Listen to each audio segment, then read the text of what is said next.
this day and age to read any good news on the newspaper page. And love and tradition of the grand design, some people say, is even harder to find. All right, guys, here we go. First podcast of 2023. Welcome. No Aaron, no Mark. So let's see. So let's see. Aaron is now with child. Avery. Congratulations, Sarah and Avery and Aaron. They are home and doing well. Staying warm. Mark is on medical leave. He is nursing a torn quadriceps. That had to have happened 3 days after the very last podcast we filmed. Yeah, so a lot has happened. And Jeet's back. I'm back from the wedding. Jeet is back from the wedding. Not his wedding. Not my wedding. But you were in India and you were gone for what, a month and a half? Almost about 40 days. Yeah. So that's long crazy. time. And had a blast. We held it down for you. And there's actually a video out there of Jeet dancing. It's pretty badass. Yeah, goes on YouTube soon. Maybe we can share a clip of that, right now. Yeah, how's the housing market out there, Jeet? It is crazy. People actually deal in white and black money, so it's like. What's the difference? Well, basically, it's like money that hasn't been shown towards taxes. So it's like mattress money. Mattress that we call money here. under the mat And that's money. black money? It's black money, yeah. Okay. And what happens is a lot of buyers go like, that's what everyone is asking me, like, does the same thing happen here? I'm like, hell no. No. And they were like, okay, so I'll pay you 50% of the price in white and 50% in black. And I'm like, wow, that's crazy how Would it that works. show up on the seller's taxes differently? Yeah. I mean, everyone has black money apparently up there, but. Wow. Is what I learned, but I could be low. I could be wrong. All right. I like it. All right. Well, the more you know. I'm going to jump into a couple things real quick. First of all, market update. There's no houses on the market, right? 460 active single-family homes in all of Santa Clara County. That's horrifying. Yeah, I mean, that's the lowest I've seen it in years. Right. And so, and we know why, right? There's a lot of people are hesitant to, well, first of all, it's the season. We'll see inventory probably double in the next 30 days from, 460 to 1,000 if we're lucky.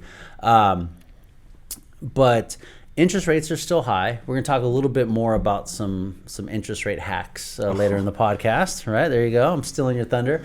But 460 single family homes, all Santa Clara County. 280 pending, right? So that means between yesterday and 30 days ago, 280 people entered into contract. So it's moving. Inventory is still moving. That's single family homes, condos and townhomes. There's only 242 on the market, and 126 pending.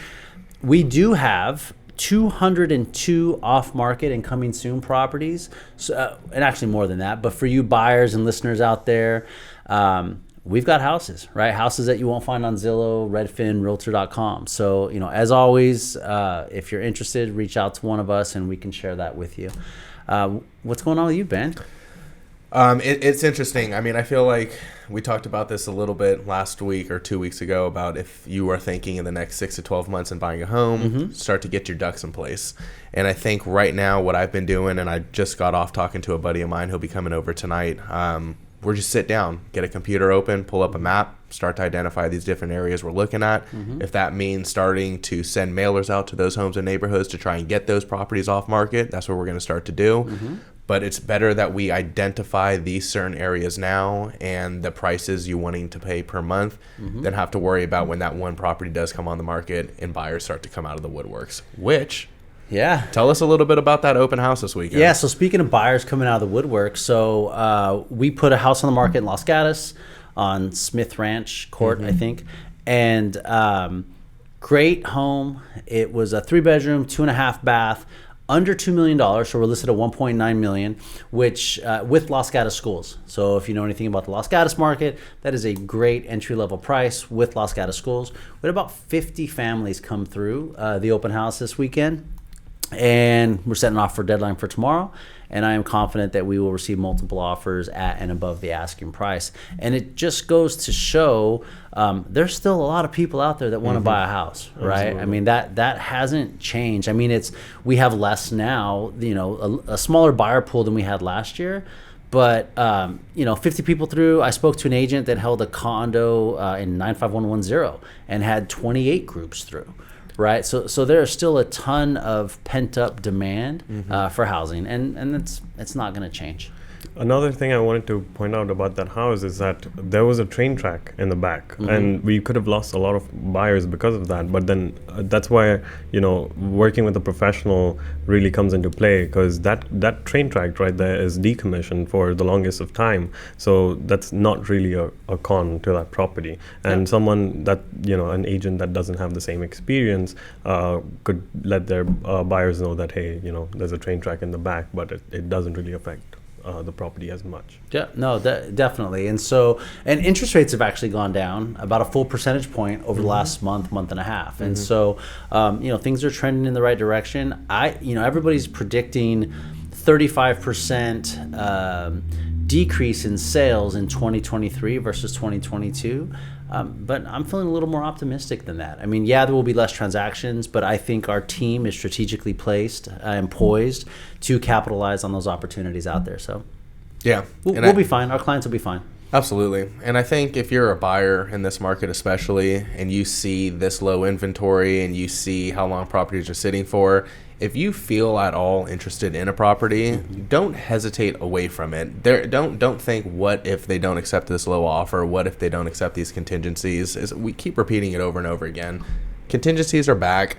It is okay to go lower than asking in this market. A lot of these sellers are extremely motivated to get their home sold, because every day is another dollar coming out of their pocket for a mortgage that's going to have to be paid at the end of that month, of that property just sitting there. Yeah. So, no, definitely. I mean, I closed a deal in December where we got $400,000 off of the original list price, and I mean, we waited, and when we submitted an offer, it was well under asking price, but we ended up getting it. Client's happy, so you never know. Not just the asking price, but also what the values were back in March and April, and what we are getting them for right now. The transaction, another transaction we closed in December was a property worth $2.2 million, and we got it for $1.64. So it just goes to show how much valuation has decompressed over time, and there's some great opportunities out there and good school districts as well. Yeah. So I'm going to pivot a little bit. It is a new year, 2023, dry January for some of us, and not for San Jose and the surrounding areas. It's been pretty wet and rainy, but definitely a dry January for Amber and I. It's been a lot of fun. But I am going to cover some of the new laws that came out in 2023. And they're not all real estate related, but I thought some of these were interesting.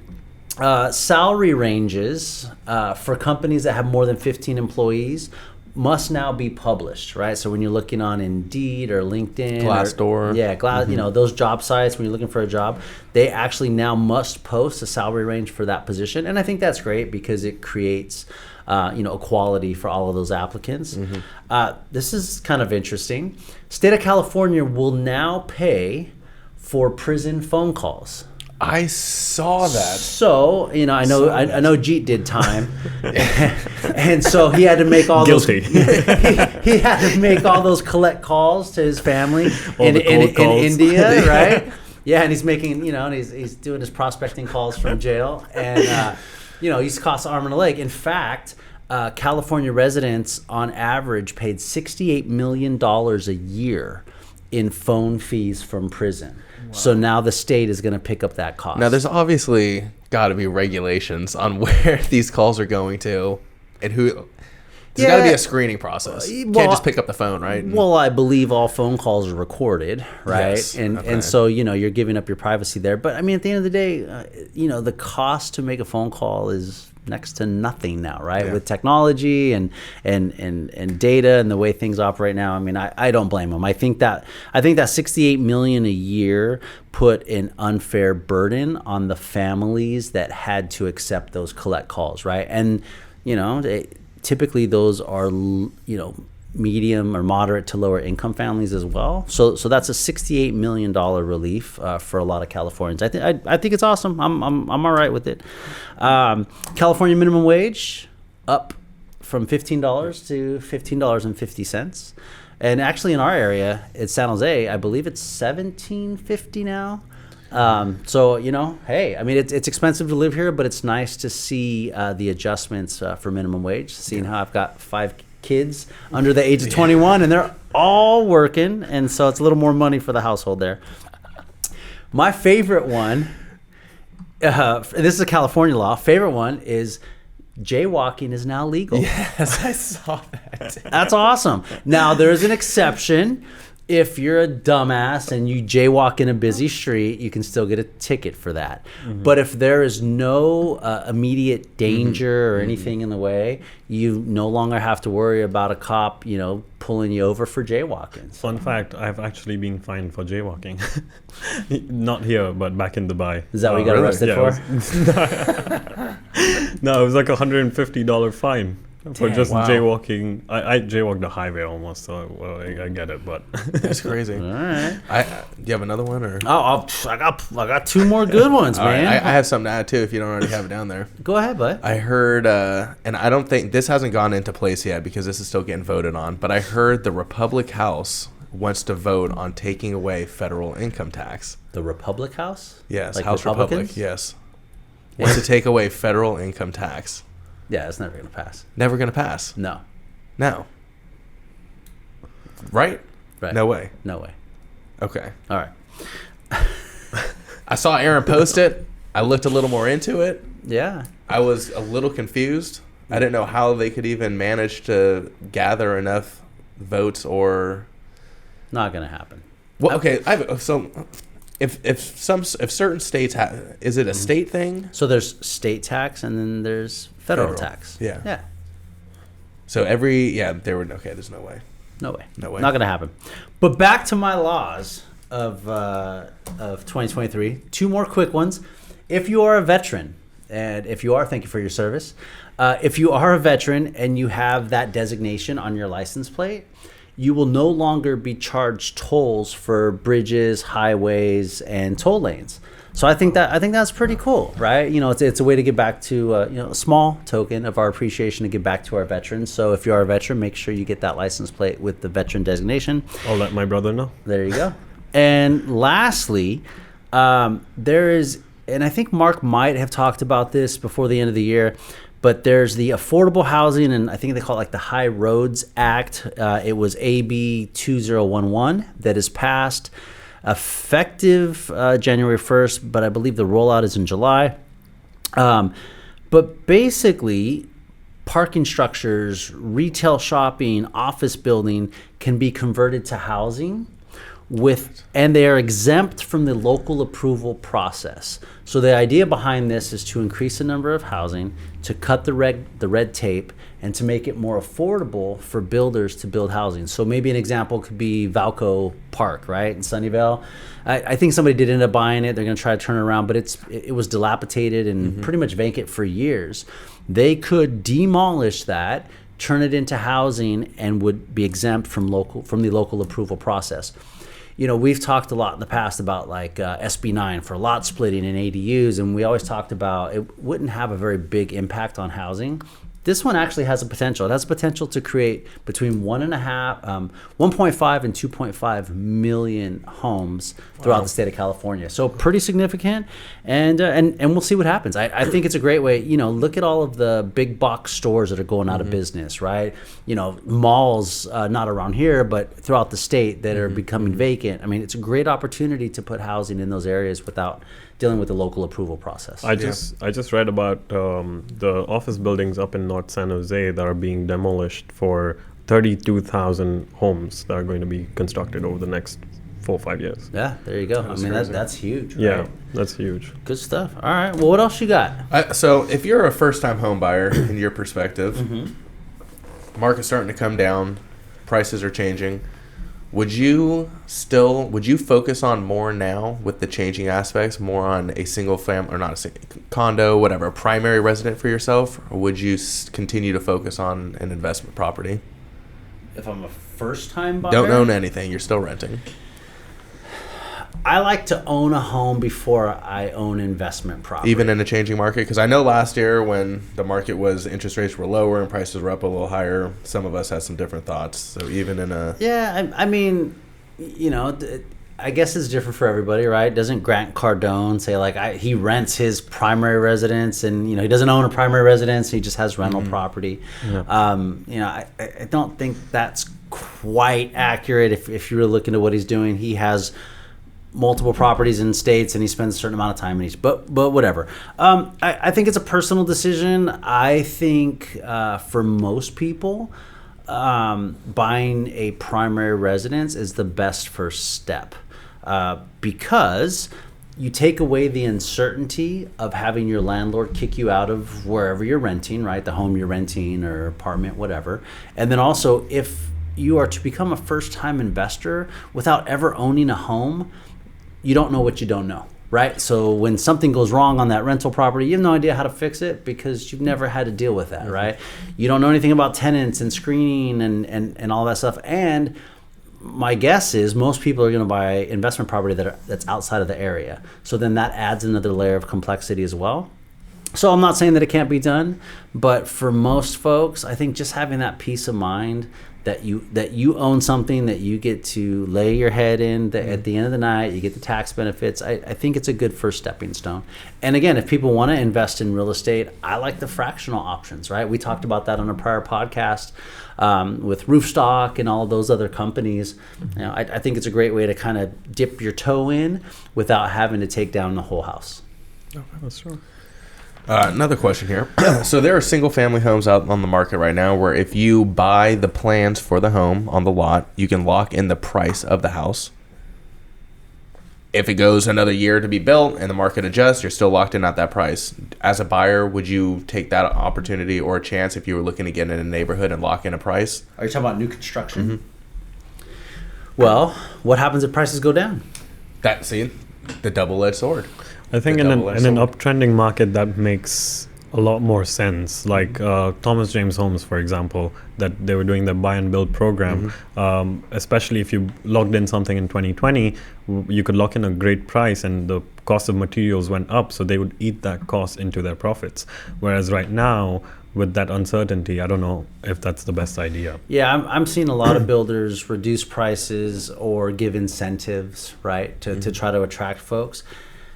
I don't think, well, and we could talk a little bit more about this, because when we always talk about what the determining factors are for house prices in our market, it's interest rates, supply, and then tech jobs, right?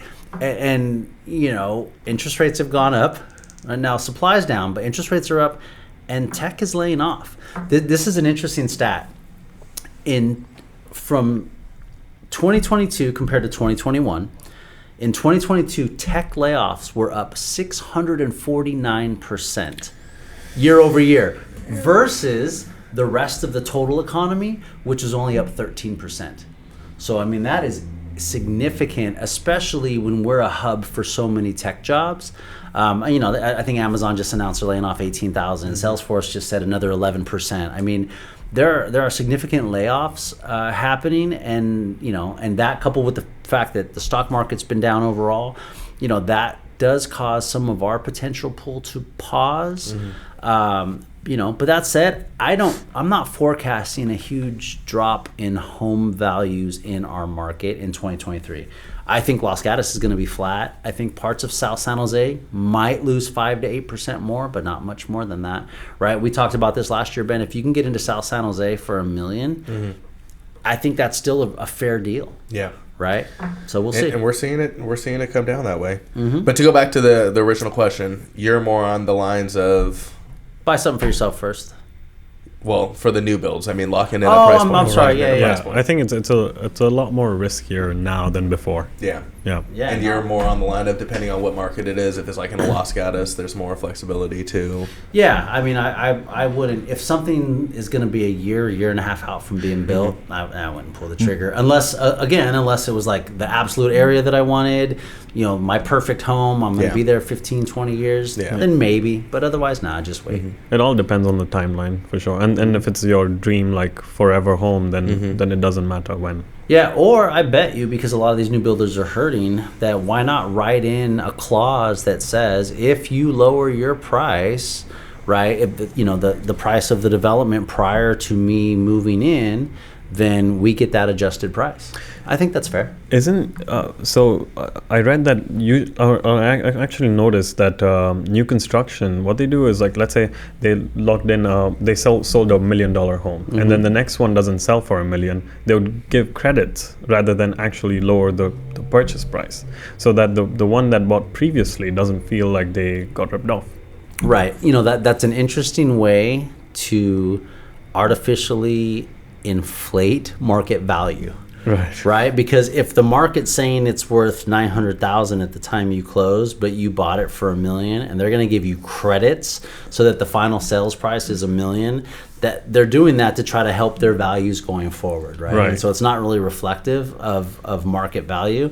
You're going to pay higher property taxes. Yeah. You're walking into negative $100,000 worth of equity. I'm sure builders are doing that, but that's the reason why. Yeah. And giving upgrades built into the home, which otherwise they would upsell. Mustache Minute. Mustache Minute. Okay, so last week we talked a little bit about interest rates. Came up. Is there a way to get a lower, or is there a way to any possible ability to get the interest rate lower? Can you buy it down? What can you do? That is a fantastic question. I just got into contract with a client, with a buyer, this week on a condo, and we negotiated a 3% credit from the seller to the buyer, specifically to do what's called a 2-1 buy down on his interest rate. So I will give you an example. So if his mortgage amount is $500,000, market rates right now are about 6.5% because it's conforming. He's doing a 2-1 buy down. So what that means is that the first year, his interest rate will be 4.5%, right? Second year will be 5.5%. And then for the 28 years after that, it'll be 6.5%. Now, a couple of reasons why I think this makes a lot of sense, and I hope that buyers take advantage of this, is one, seller's paying for it, right? So it's a credit from the seller. Second thing is, my guess is within 2 years, interest rates are going to drop anyway. So they'll be in a position to refinance. And then get this. Say the 2-1 buy down cost my client $15,000, right? So, $7,500 a year, whatever. The end of year one, if he refinances, he gets that $7,500 back. That so basically that money sits in an account, right? And so if they refinance within 2 years, whatever that prorated amount is, that buyer gets back. So to clarify to the buyers, there is a way to get your interest rate lower. It's called a buy down. Typically, the buy down is about 1% of the loan value. And different lenders offer different percentages that you can buy it down. Like you said, not only can the buyers buy down their interest rate, but sellers in this market are giving credit backs to buy them down as well. Yeah. A quick example, like you said, just to kind of shorten it, if you were to get a $500,000 loan and at a 6.25% interest rate, and your lender was giving you back 0.25% for 1 point, you would take 1% of your $500,000 loan, which is $5,000, buy down 0.25%. Your loan goes from 6.25 to 6%, decreasing your mortgage about $100 a month, which in the long run, over the full year, you're looking at over $1,000 saved. Also, there are different areas. Like the last transaction I closed in Fremont, there's this bank that is giving a special rate for that specific neighborhood, a 3.75% for a 30-year fixed. Yeah, and that's actually a program that most big banks have had for a long time. They are incentivized by the government to lend money in low to moderate income areas. So if you are buying in those areas, it always makes sense to check with the large institutional lenders, because they may offer, like you said, a lower interest rate than what's published and what's out there. Yeah. Also, there's a trend for 2023, which Is has this a been TikTok trend or Real estate trend. real estate trend? real estate trend that has been continuing, and it will continue in 2023. It's people moving from cities to suburbs, some by choice and some by necessity. Yeah, As you poetic. mentioned, with the layoffs coming in our areas, people can't afford to live in the big cities, and they're moving out to the suburbs. And some by choice, for the space, for the large backyard, the work from home situations. And also a lot of people moving to the Sunbelt areas of the US, and that trend will continue in 2023. Approximately 75% of country's population growth has been concentrated in the Sunbelt areas, which was fascinating. And also the growing single-family demand will continue. Yeehaw. Everybody needs a place to live, right? So, Absolutely. I mean, and like you said, a lot of people want to go to Florida, and those types of areas. It's so interesting. I feel like with the more buyers I work with, the compromise that is the hardest to kind of just focus on is the drive from home to work. I feel like that's over bedroom count. That's over So commute over everything. commute over everything. That is where I feel like these buyers just draw the line. And I mean, But you know what's interesting? I agree with that personally, but then depending on what your job is, I agree with well, that. but I mean, look at the traffic, 101 towards Hollister and Gilroy. Yeah. Packed every day. Look at the traffic going up towards Mountain House and all that stuff, packed every day because all of those people picked affordable housing over commute time. So, I agree. I think the majority of folks, given the option, absolutely, you'd like to be close to your place of business. But necessity, like you said, is hey, what can we afford, right? And so I really think it's a mixed bag. I would love to do maybe an anonymous poll of people that lived in the Bay Area and moved out to like Hollister, Mountain House, to see if they would, if we didn't give their name, are they happy there, or if they had the opportunity, would they move back? And I think it's mixed. It's a personal, decision. But I know a lot of people that are like, I fucking hate it out here, right? I think a lot of people that moved to those areas back in 2020 and 2021, because there was there was a lot of uncertainty as to whether they would be going back to work or not. But now that, Apple, for example, has required their employees to come to work 3 times a week. So now those people that bought in Mountain House, Tracy, Livermore, Dublin, they all have to commute down to Cupertino. Yeah, and to that point, before we wrap up, I am hearing of tech people say, well, you know what, I'm just going to Airbnb a room, like a single room, or I'm going to get a 1-bedroom apartment, right, and stay out here the 3 days a week and then head back home. So, I mean, it's I think it's pretty cool. We live in a really diverse area where there are all of these options that you could do, whether it's Airbnb or, rent a room. Might as well just get a big camper at that point. Big Winnebago, drive it all the way out to work. But then now we have all of those RV camps, right, that are just, it's a cluster. But anyway, all right, well, anything else before we wrap up? First podcast of the year, 2023. That's all. That's it. I still want to rename our podcast. Wait, did we get anybody to comment? Yes. Creative names for our podcast. Yeah, I'm just going to ask ChatGPT to rename our podcast. Ask Firefox. Yeah, and we've actually got a lot of great guests lined up, this year. So I'm excited to have some different opinions, some different industries. It's not just going to be real estate related, but so we've got some great guests coming up, and I think Mark and Aaron will be back soon. And thank you, gentlemen, for ringing in the new year with me. All Things Real Estate podcast episode number 31. Season 2, episode 1. Season 2, episode 1. I like that better. All right. Yeah, so welcome to All Things Real Estate, Season 2, episode 1. Yes. All right, we'll see you next time. Thanks for watching.